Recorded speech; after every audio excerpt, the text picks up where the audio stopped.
Unti-unti ngayong nagiging laman ng usapan sa social media ang tambalan ng dalawang PBB housemates na sila Izzy at Ralph dahil sa mga nakakakilig nila moment sa bahay ni Kuya.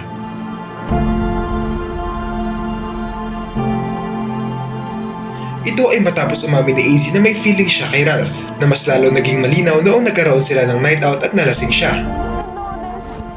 Rob shouldn't know this, please. I beg you. I beg you. Please, Rob shouldn't know this.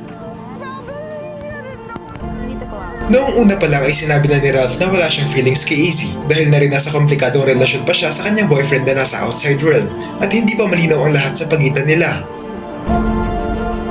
Pero tila ba iba ang nakikita ng mga netizens sa kung paano nila itrato ang isa't isa na para bang may mas malalim na kahulugan.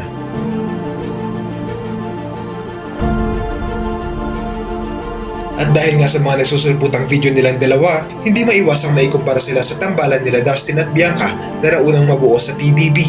Tignan ang komento ng mga netizens.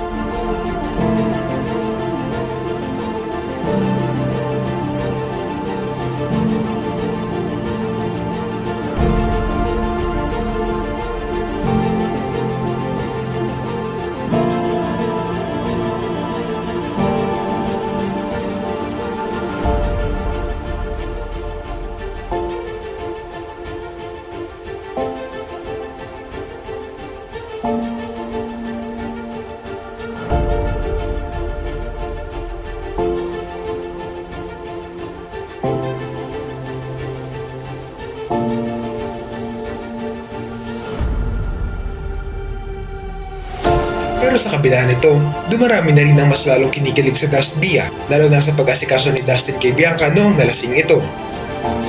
Hindi ko expect na gagawin ko. Really?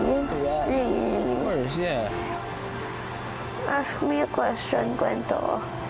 Take this time to rest na lang. Okay.